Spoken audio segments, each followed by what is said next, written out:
Bismillah. Assalamualaikum warahmatullahi wabarakatuh.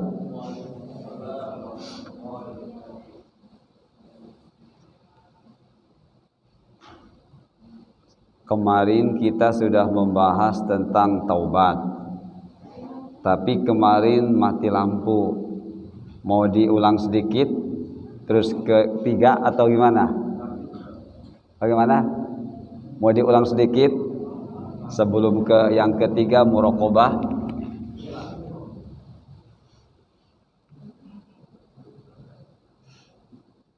Paling tidak di sini tanda-tanda diterimanya taubat. Kemarin itu ada 2 poin lagi kalau tidak salah. Bagaimana bertobat? Mengapa bertobat? Kemudian yang terakhir, ciri-ciri tanda-tanda diterimanya taubat. Nah, kalau teman-teman penasaran, paling tidak poin yang terakhirnya. Baik.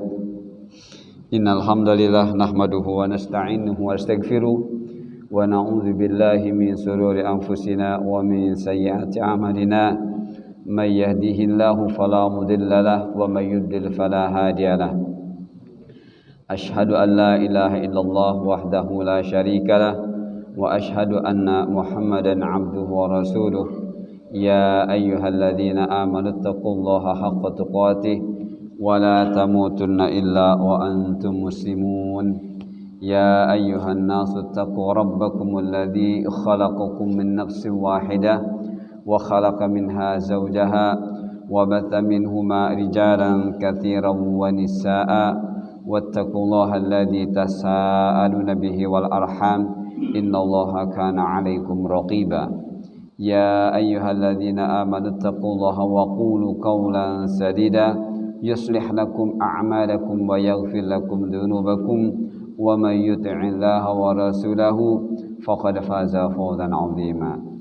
Baik teman-teman, jadi sebelum kita melanjutkan bahasan yang ketiga tentang adab kepada diri sendiri, yaitu bermuraqabah, kita coba mereview sedikit dari bahasan kita tentang taubat, yaitu tanda-tanda diterimanya taubat.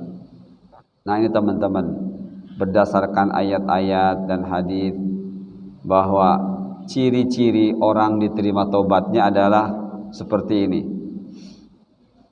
Ini pertama, terus memohon ampunan. Di antara caranya adalah dengan beristighfar. Seperti itu teman-teman. Ya, tanda seseorang itu diterima taubatnya, dia akan banyak melafalkan istighfar, astagfirullah, sebagaimana Rasulullah mencontohkannya. Rasulullah itu maksum, ya, dijaga oleh Allah, tapi beliau tidak henti-hentinya beristighfar.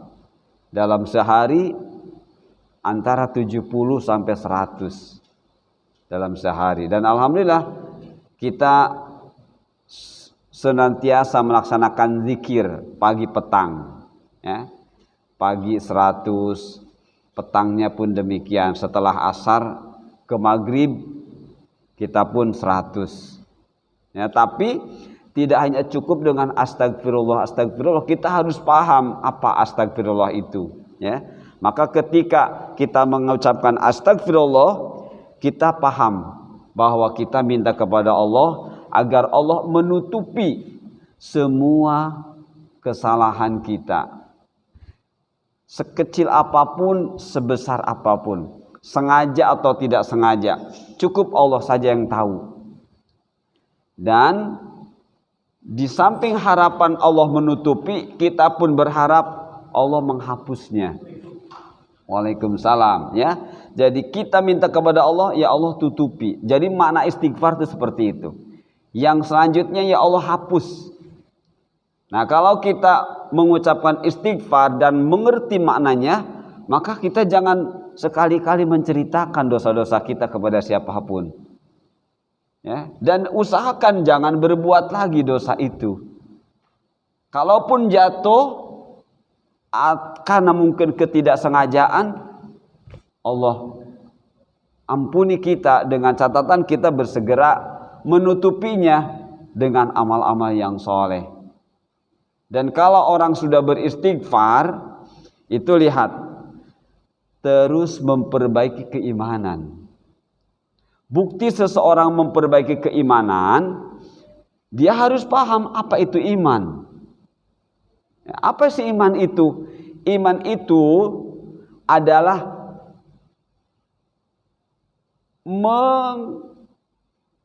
mengenali apa yang Allah turunkan untuk kita di dalam Al-Quran, dalam Al-Hadis. Kalau bicara Al-Quran, hadis, maka bicara ilmu. Ilmu yang dari Allah, yang isinya, yang intisarinya agar kita membuktikan bahwa diri kita adalah hamba Allah yang memeluk agamanya. Cara membuktikannya adalah dengan iman. Iman itu ilmu. Jadi bukti seorang itu beristighfar kepada Allah, dia selalu memenuhi dirinya dengan ilmu. Lihat teman-teman, di dalam surah Al-Anfal, tanda orang yang beriman yang hak itu apa saja? Ada 5 kan? Ya. Tanda orang yang berimannya benar di dalam surah Al-Anfal ayat berapa? 2, 3, 4 kalau nggak salah. Saya mau baca. Usman, silahkan baca coba. Ayat Al-Anfal ayat 2, 3, 4. Ayat 2, ayat 3 dan ayat 4. Innamal mu'minun.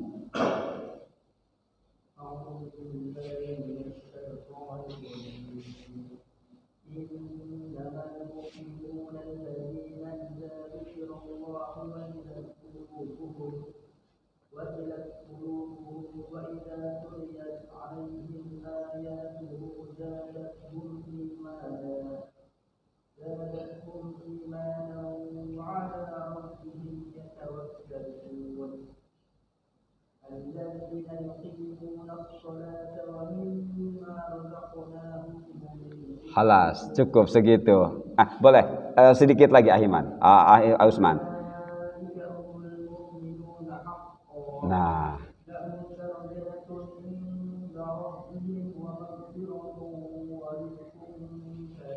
hasbuk. Itu dia. Jadi ayat 2, 3 dan 4 Allah menjelaskan kepada kita ciri-ciri yang utama keimanan yang benar dari seorang muslim. Satu tadi sudah dibacakan. Wa idza tuliyat idza dzukirallah, ketika disebut Allah, maksudnya bicara tentang agama, ya.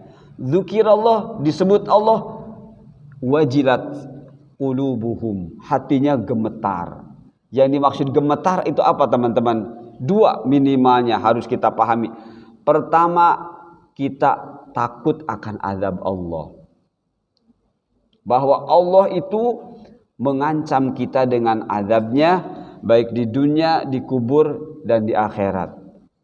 Nah, ciri orang wajilat qulubuhum, bergetar, gemetar hatinya, dia punya rasa takut kepada Allah. Seperti itu. Nah, bukti rasa takut kepada Allah dengan azabnya, baik di dunia, di akhirat, itu adalah ditindaklanjuti dengan apa? Beramal yang benar.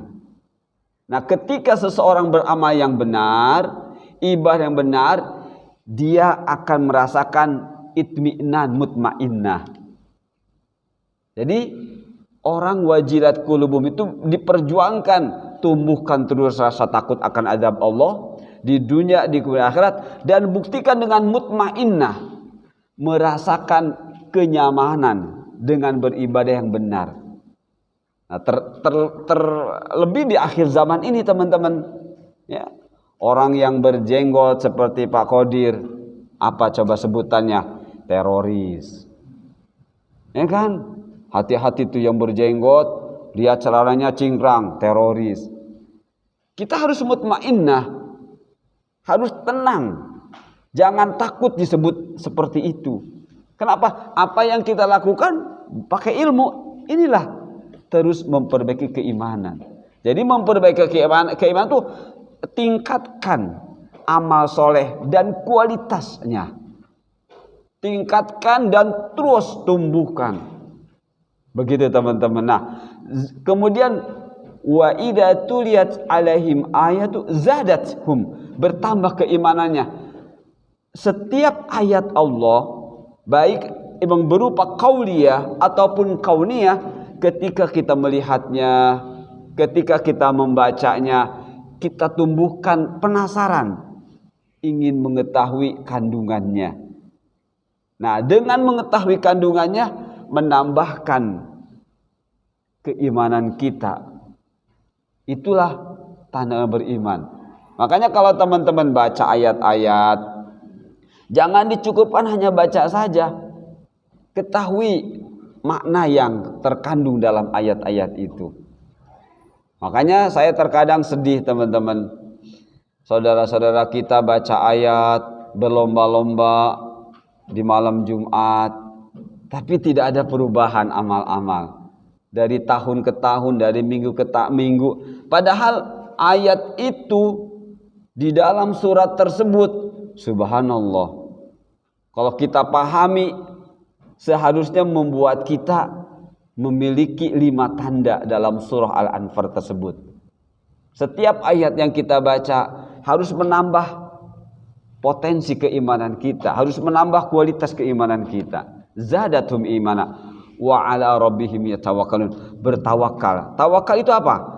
Kalau Pak Qadir menghitung secara matematis, 2 kali 2 kali 2 pasti 8. Pasti 8. Tapi ketika kita kembalikan kepada Allah, belum tentu 8 wahai hambaku. Artinya ketika kita berikhtiar, walaupun kita sudah berestimasi hasilnya seperti ini, kata Allah, belum tentu.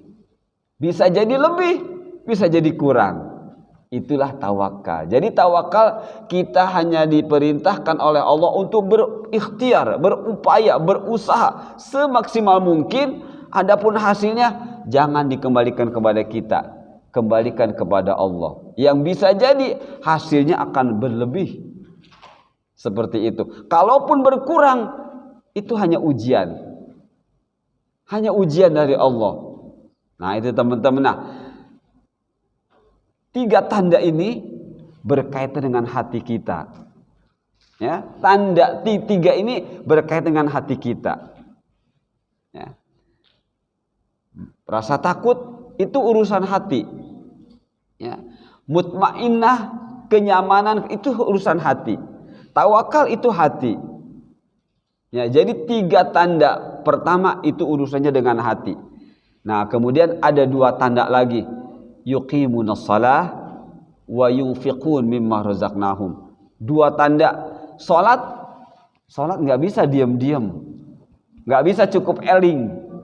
Tapi harus dibuktikan gerakan-gerakannya. Makanya Rasulullah bersabda, "Shallu kama ra'aitumuni usolli." Salatlah kalian seperti kalian melihat aku sholat. Jadi bukti 3 tadi tumbuh di dalam hati adalah menggerakkan panca indera kita dengan sholat, mencontoh Rasul. Rasul begini, ikuti. Itu bukti kita hati punya rasa takut. Bukti hati kita zadatum imana. Bukti hati kita tawakal kepada Allah. Jadi tata caranya usahakan seperti yang Rasul contohkan. Allah memberikan ciri secara lahir kepada orang yang beriman, imannya benar itu dengan sholat. Kenapa tidak dengan yang lainnya? Sholat adalah amalan nomor 1. Dimaksudkan dengan sholat yang benar harus bisa melahirkan amal-amal soleh yang lainnya.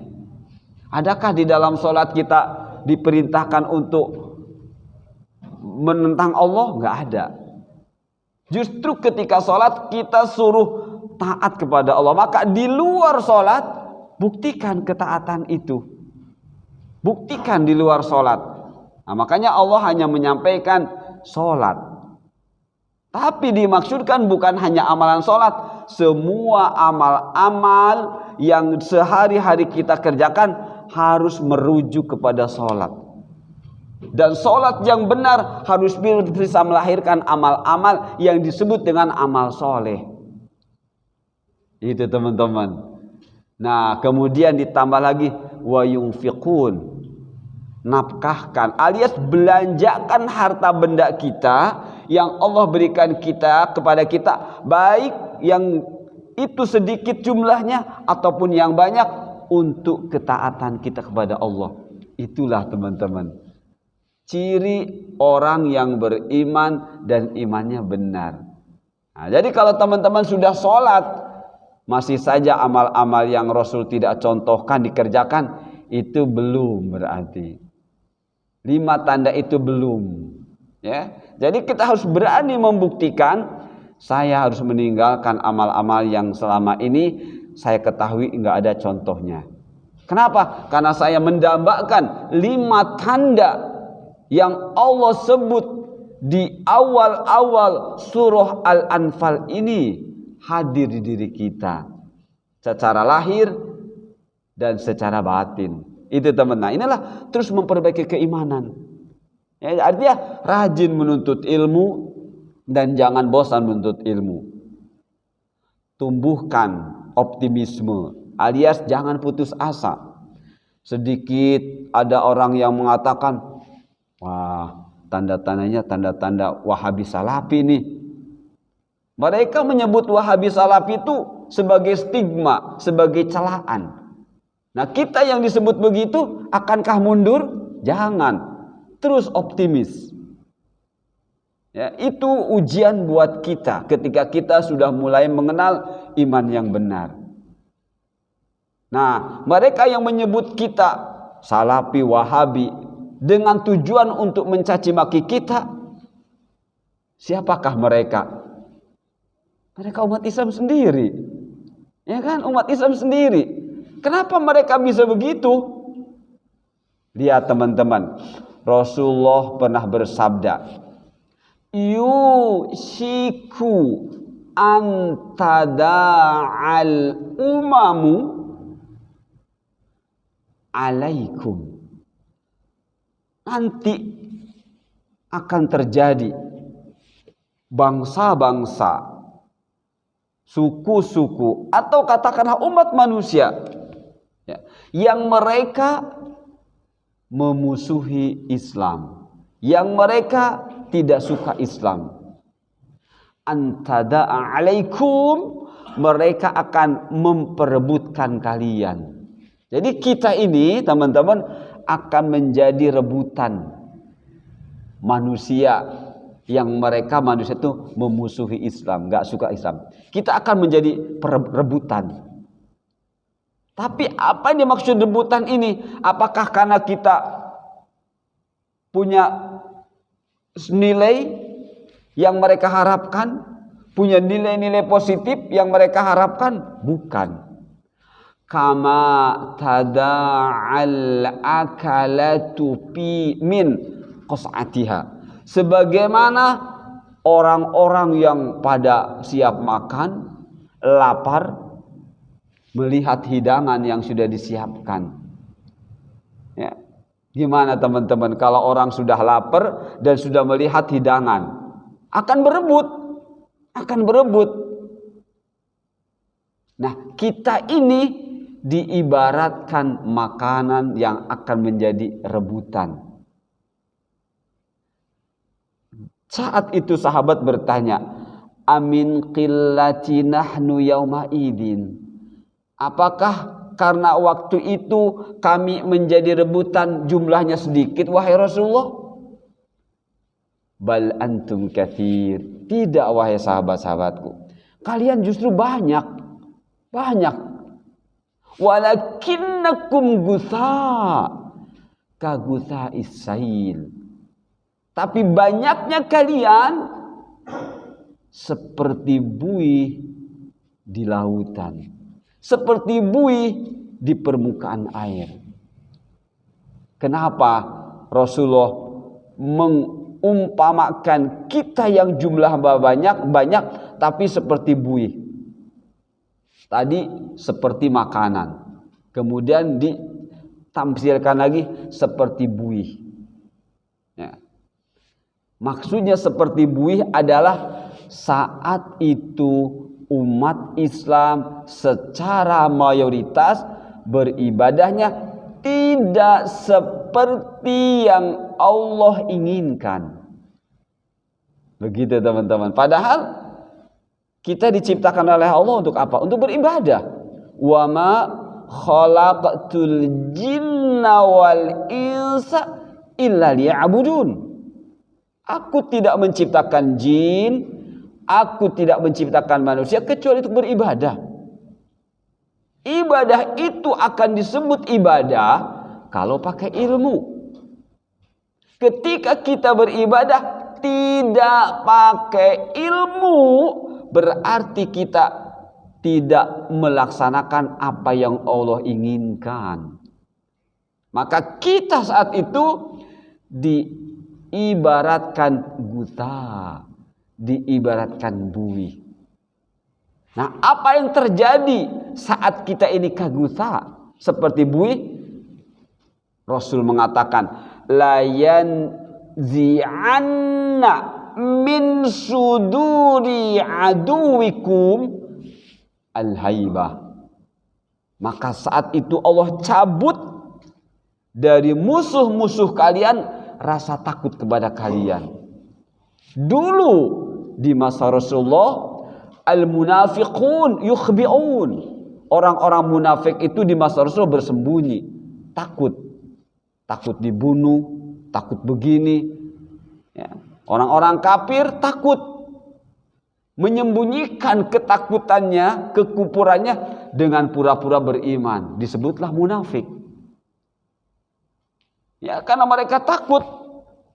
Jadi Islam di zaman Rasulullah punya wibawa yang luar biasa.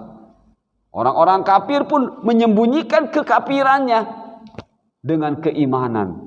Disebutlah mereka munafik, nifaqul i'tiqadi. Nah, begitu juga di masa sahabat, begitu juga di masa tabi'in, begitu juga di tabi'in. Islam ditakuti. Tapi sekarang bagaimana teman-teman? Musuh-musuh Islam enggak lagi punya rasa takut. Kenapa? La yanzi'annallaha min suduri aduwikum al-haibah. Karena Allah sudah mencabut rasa takut dari musuh-musuh kalian kepada kalian. Mengapa? Karena kitanya beribadah tidak mengikuti apa yang Allah inginkan. Terbukti kan teman-teman? Belum selesai. Kata Rasulullah, wala yakdhifanna fi qulubikum alwahn. Dan Allah masukkan ke dalam hati-hati kalian alwahn. Maka bertanya di antara sahabat, mal wahn? Apa itu wahn, wahai Rasulullah? Hubbud dunya wa karahiyatil maut. Cinta dunia dan melupakan kematian. Itu teman-teman. Ketika umat Islam sudah hubbud dunya dan lupa akhirat, gak memikirkan akhirat, mereka dijadikan alat oleh musuh-musuh untuk menghancurkan Islam itu sendiri. Menghancurkan umat Islam yang mau benar-benar beribadah benar. Yaitu teman-teman yang berusaha yuslih, memperbaiki diri, beribadah yang benar. Celana mulai diangkat ya, di atas mata kaki. Ketika sahabat Rasulullah Umar bin Khattab akan wafat, ya, apa perhatian beliau ketika ada anak muda menjenguknya?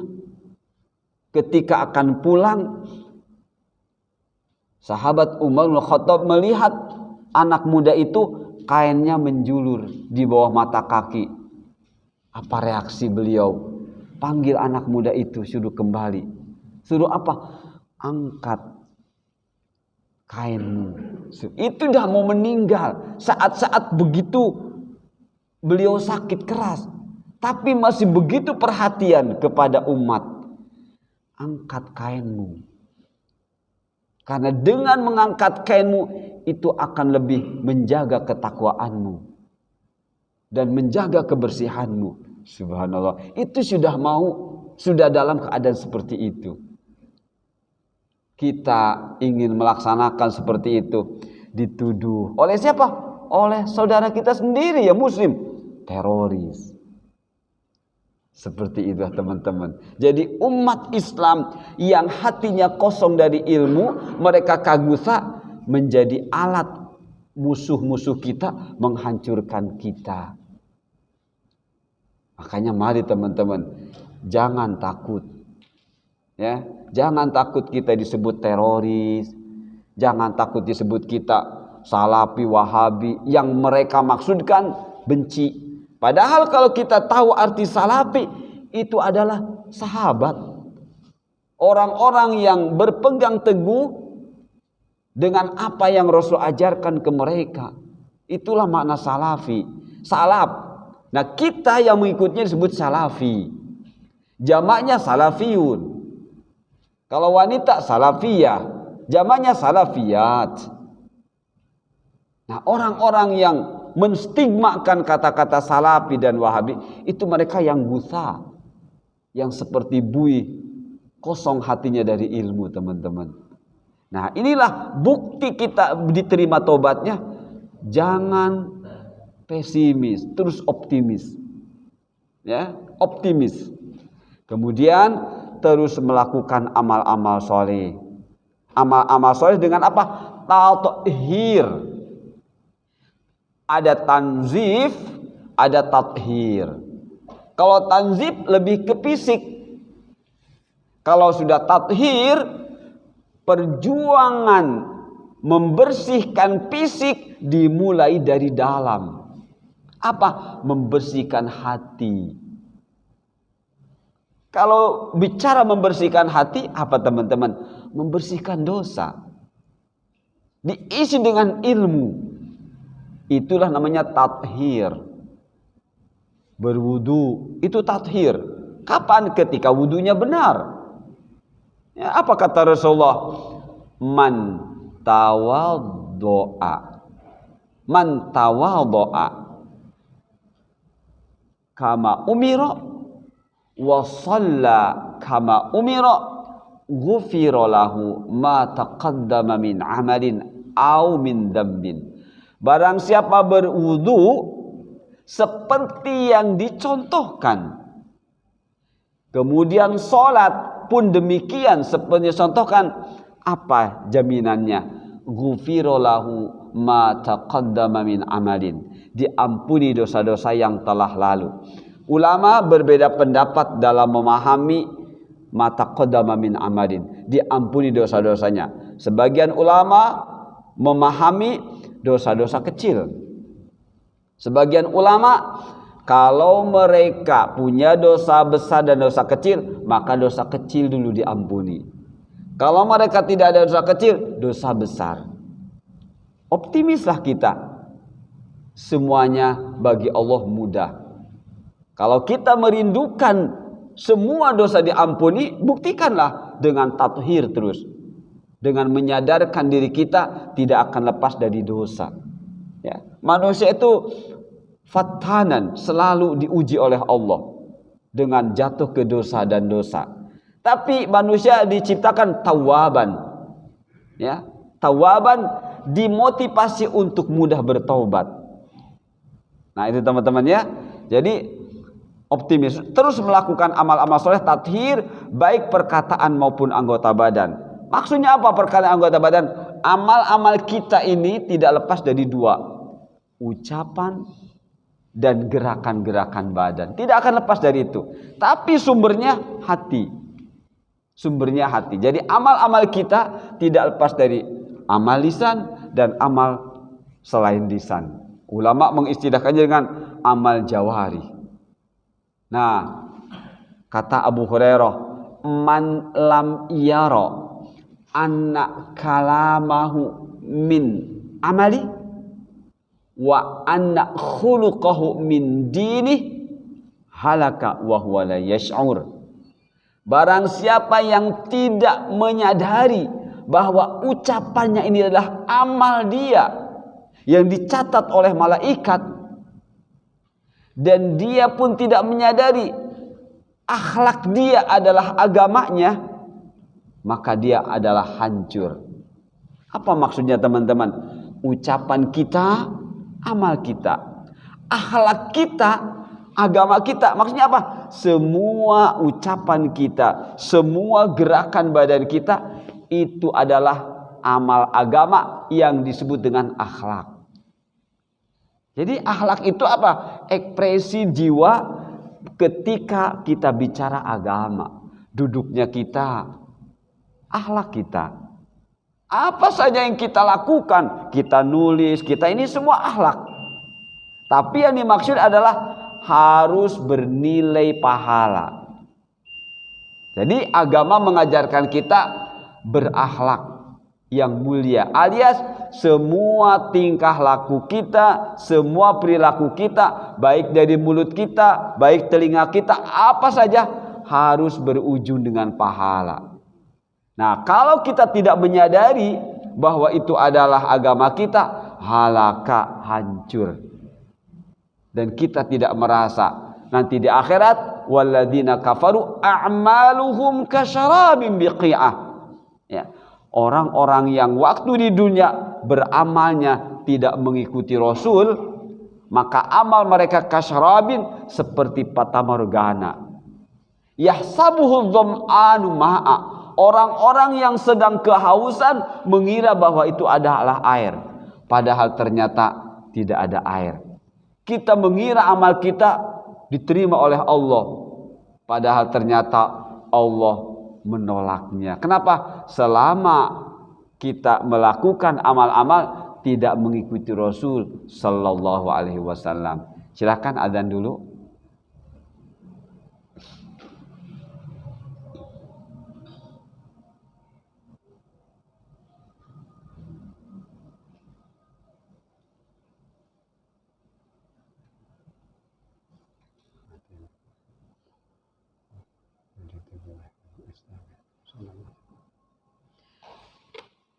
Baik teman-teman. Nah, jadi tathir adalah seperti itu, ya. Jadi tathir itu dari dosa, ya. Membersihkan diri kita dari dosa-dosa. Ketika tathir, maka sudah otomatis tanzib masuk ke dalamnya, ya. Jadi orang bertakwa akan memperhatikan pakaian, ya. Akan memperhatikan pakaian. Pakaian harus yang bersih, ya, bersih dari najis, enggak dekil of the kumel, tidak seperti itu. Kenapa? Karena hati seperti itu. Allah mencintai kebersihan, Allah mencintai keindahan, ya, seperti itu. Nah, teman-teman, 5, menumbuhkan inabah. Inabah itu tindak lanjut dari taubat. Ya, ketika taubat itu meninggalkan dosa tadi. Nah, ketika inabah tindak lanjutnya, ya, inabah itu tindak lanjut dari setelah kita meninggalkan dosa tersebut. Apa? Beramal yang soleh. Tapi lihat di sini, inabah adalah merasa senang melakukan amal soleh karena dirinya akan kembali kepada Allah. Jadi proses inabah itu harus dimulai dengan taubat dulu. Ya, taubat melepaskannya, meninggalkannya.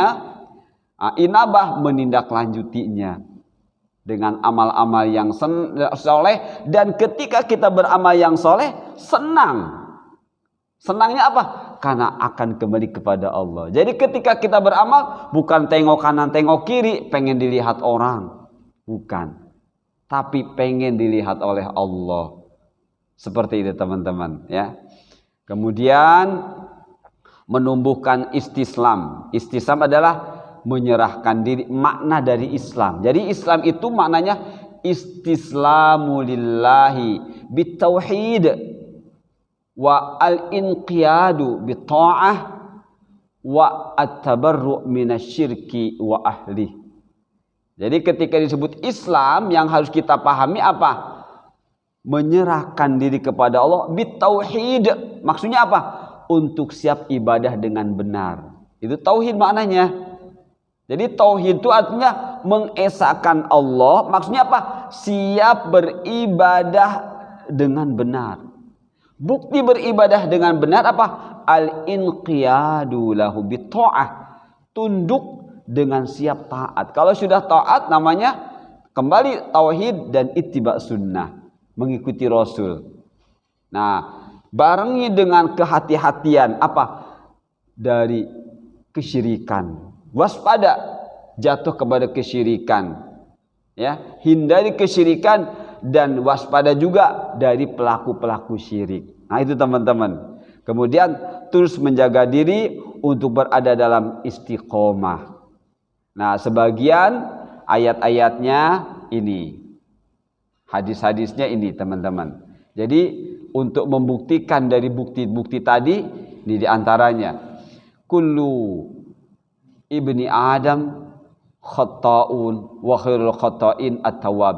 Jadi kita harus menyadari bahwa kita ini enggak lepas dari kemungkinan jatuh lagi ke dosa walaupun sudah bertobat. Di situ harus optimis. Kenapa? Khuliqan insanu fatanan. Manusia diciptakan oleh Allah fatanan, akan diuji dengan dosa dan dosa dan dosa. Tapi kalau kita sadar dosa itu ada dua macam. Secara garis besar dosa dua macam. Dosa apa aja? Dosa mungkar dan dosa fahsya. Itu harus kita pahami. Kalau orang yang sudah taubat dari dosa-dosa kemungkaran, ya, dia akan jatuh kepada fahsya. Kalau dosa mungkar, dosa-dosa berkaitan dengan amal-amal yang enggak ada contohnya. Itu kemungkaran. Nah, orang yang sudah melepaskan diri dari kemungkaran, dari amal-amal yang ada contohnya, dia akan jatuh kepada dosa fahsya. Ketika seorang sudah meninggalkan kemungkaran, Allah uji dengan fahsya. Nah, fahsya ini dengan banyak beristighfar. Enggak sengaja kita melihat sesuatu yang Allah larang, enggak sengaja mendengar sesuatu yang Allah tidak suka, itu fahsya. Ya, akan terus diuji oleh Allah dengan dosa-dosa fahsya. Dengan catatan jauhi kemungkaran, jauhi amal-amal yang enggak ada contohnya dari Rasulullah. Apapun enggak ada contohnya tinggalkan, maka Allah akan uji kita dengan fahsya. Nah, inilah hadis yang membuktikan manusia ini tidak akan lepas dari dosa. Tapi maksudnya dosa fahsya. Kapan kita bisa merasakan kita ini berdosa fahsya? Ketika kita sudah meninggalkan kemungkaran. Tapi kalau orang masih asik dengan kemungkaran, amal-amal yang ada contohnya masih dinikmati, fahsya tidak akan terasa.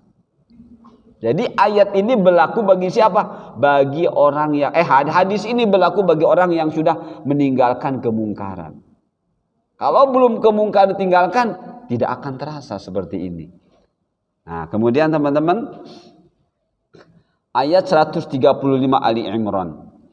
Walladzina idza fa'alu fahishatan aw zalamu anfusahum dzakarullah أو ظلموا أنفسهم ذكروا الله فاستغفروا لذنوبهم ومن يغفر الذنوب إلا الله ولم يصروا على ما فعلوا وهم يعلمون. Ini fahsya teman-teman. Jadi orang yang sudah meninggalkan kemungkaran, Allah akan uji dengan fahsya dan dia sadar segera kembali. Ya, jadi beda orang yang masih melakukan kemungkaran tidak akan merasakan fahsya. Mohon maaf, contoh nih, seseorang yang masih mengerjakan kemungkaran, mohon maaf, ngerokok masih nyaman. Karena kebid'ahan masih dilakukan, rokok nyaman-nyaman aja. Nggak merasa berdosa. Padahal ketika dia merokok, asapnya kemana-mana, orang terganggu. Dosa nggak? Dosa itu.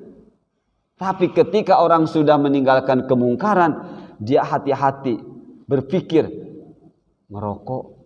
Berpikir dia, asapnya kemana-mana, mengganggu orang.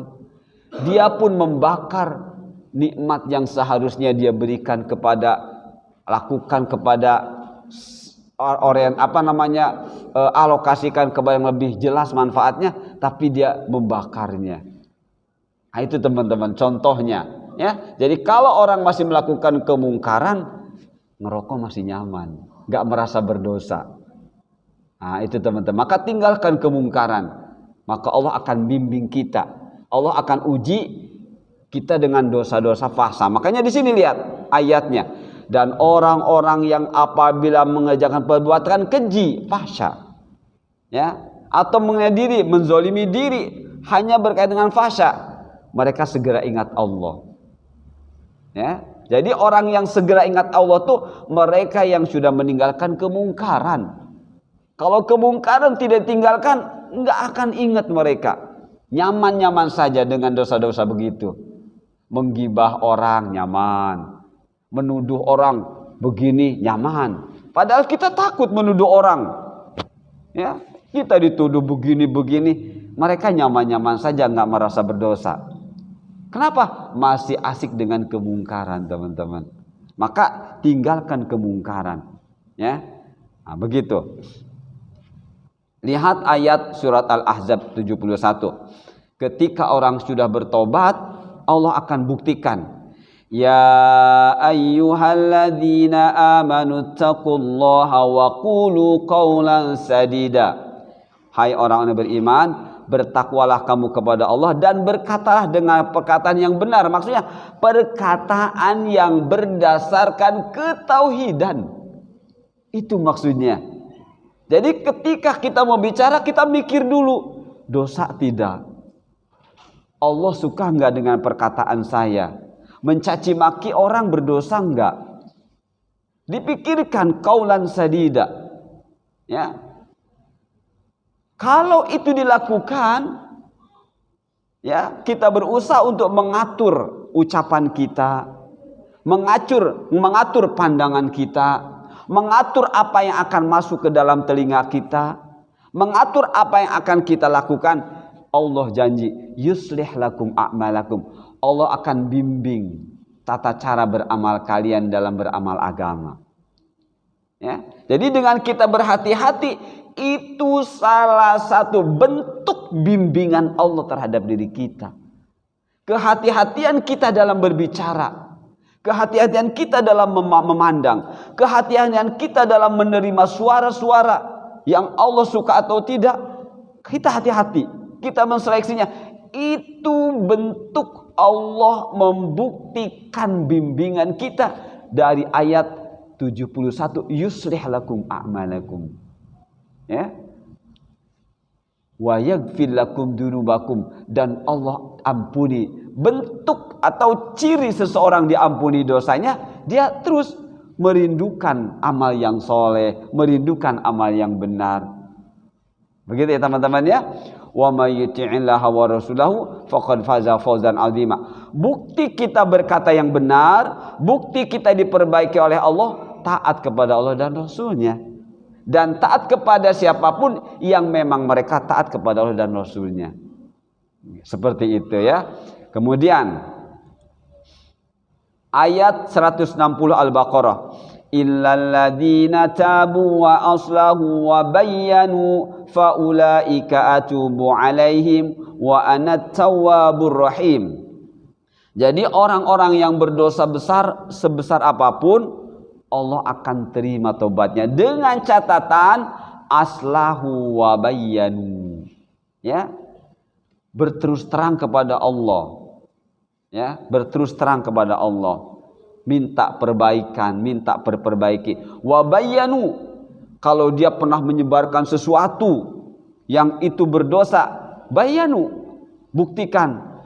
Ya Allah, mohon ampun hamba dulu mengajarkan sesuatu yang buruk, hamba dulu pernah mengajarkan sesuatu yang bertentangan. Andai tidak bisa, bayanu kepada Allah, perjelas kepada Allah, ya, tentang dosa-dosa yang pernah dilakukan dulu. Nah, kalau tidak begitu, maka tidak. Buktinya kita aslahu wa bayanu, kembali kepada taat kepada Allah, taat kepada Rasul. Faulaika atubu alaihim wa ana tawwabur rahim. Mereka adalah orang-orang yang diterima taubatnya oleh Allah. Dan Allah buktikan tawwabur rahim. Allah Maha penerima taubat. Belum selesai, Rahim. Ya, masih ingat teman-teman nama Allah Rahim? Kasih sayang Allah khusus kepada orang beriman nanti di akhirat. Rahman di dunia untuk semua makhluk Allah, tidak terkecuali, mau kafir, mau menentang Allah, siapapun, bahkan apapun, itu di bawah Rahman, di bawah nama Allah yang disebut dengan Rahman. Tapi Rahim khusus untuk orang-orang beriman nanti di akhirat.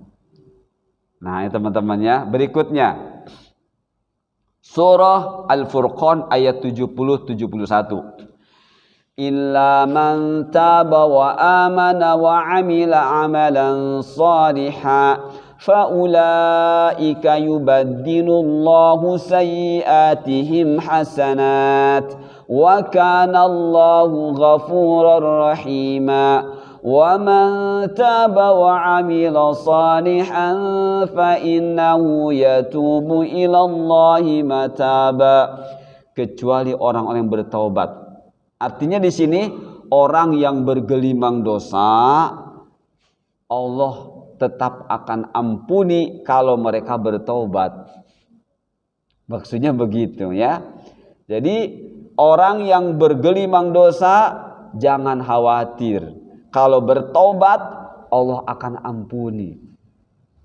Bahkan, apa kata Allah? Kecuali orang yang bertobat, beriman dan mengerjakan amal soleh. Ya, jadi ini penjelasan, ayat penjelasan dari tadi. Ya, dari yang tadi, tanda-tanda ada 7, ada 8 itu. Ya, jadi, tanda orang bertobat itu adalah amanah, perbaiki keimanannya. Buktikan dengan rajin menuntut ilmu, ya. Pahami bahwa hadirnya kita majelis ilmu bukan sekedar untuk dapat pahala, bukan. Dapat pahala itu kalau benar caranya. Tapi untuk mendapatkan ilmu, dan ilmu yang diperoleh ini untuk memperbaiki ketakwaan kita. Innama yutlabul ilmu liyattaqiyallah habih, ya. Sesungguhnya ilmu itu dicari agar si pencari ilmu itu bertakwa kepada Allah, beramal yang benar, mencontoh Rasulnya.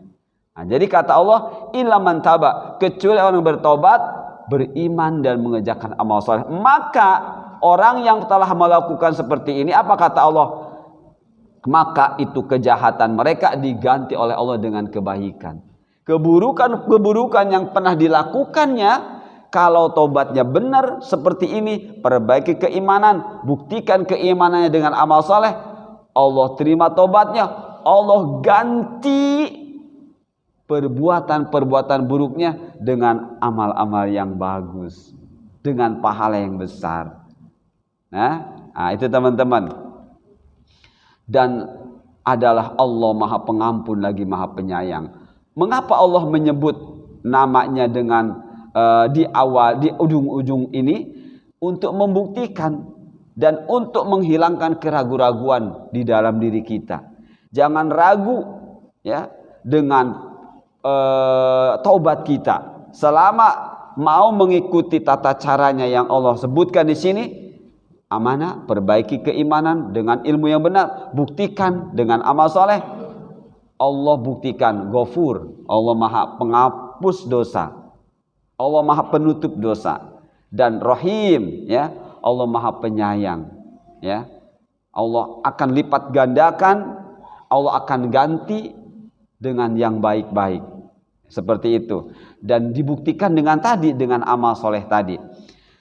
Wa man taba wa amila salihah fa innahu yatubu ilallah yatubu ila mataba. Dibuktikan orang-orang yang taubat dan mengerjakan amal soleh seperti yang pada ayat 70, kata Allah, maka sesungguhnya dia bertobat kepada Allah dengan tobat yang sebenar-benarnya. Kemudian ayat 33 dan 32 surah Qaf.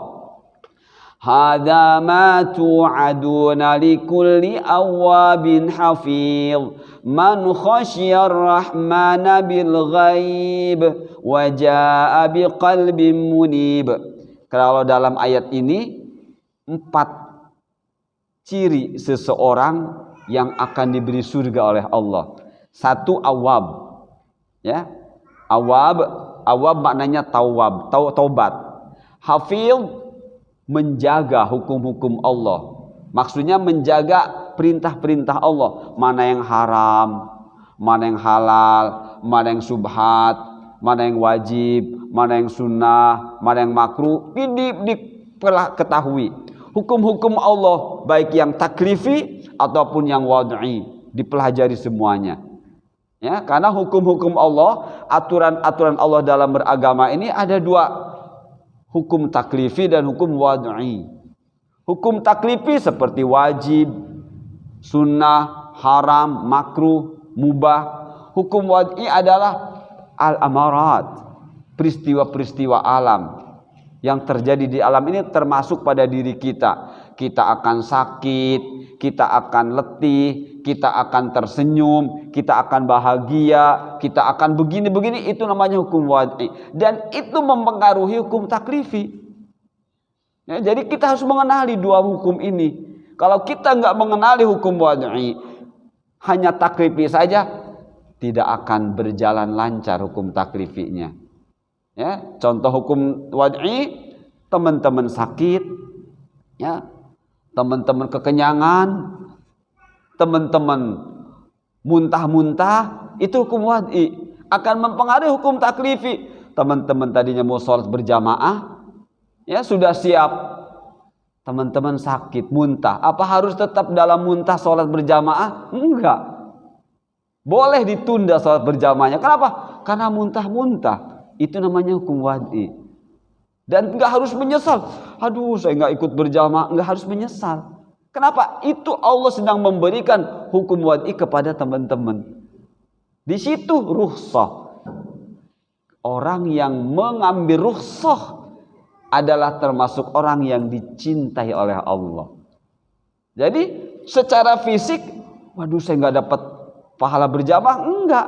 Dengan kita menerima takdir Allah berupa muntah-muntah, dan itu adalah hukum wad'i Allah, mempengaruhi hukum taklifi, tetap kita dapat pahala seperti yang Allah, seperti yang sebagaimana kita dapatkan dalam berjamaah. Makanya kenali 2 hukum wad'i dan hukum taklifi. Hukum taklifi tidak akan berjalan lancar dan optimal tanpa memahami hukum wad'i. Nah, inilah teman-teman, ini hafil. Ya, jadi hafil itu mengetahui hukum-hukum Allah taklifi dan wad'i. Nah, kemudian man khasyar rahman, punya khasyah. Kalau dalam surah Al-Anfal tadi, ketika dzukirallah, disebut nama Allah, wajilat qulubum, khauf. Khauf ini tidak akan muncul kalau nggak punya khasyah. Khasyah ini nggak muncul kalau nggak ada khauf. Jadi khauf dan khasyah itu nggak bisa berpisah. Khasyah berarti takut kepada Allah secara ghaib. Khauf takut kepada Allah melalui fisik yang nampak. Ya, ada ular besar, takut nggak? Takut. Khauf itu namanya. Nah, bukti khasyahnya apa? Lakukan ikhtiar untuk terhindar dari bahaya ular tersebut. Nah, itu teman-teman. Jadi khasyah ini melahirkan khauf. Khauf ini dibuktikan dengan upaya-upaya sebagai tanda kita khasyah kepada Allah. Seperti itu. Jadi man khasyah rahman, orang yang punya khasyah pasti akan melahirkan sifat-sifat yang lain. Ya, akan berhati-hati, akan ikhtiar, akan tawakal dan sebagainya. Wajah abi qalbin munib, tadi inabah. Ya, inabah. Ketika orang sudah melakukan inabah, maka hatinya disebut dengan munib.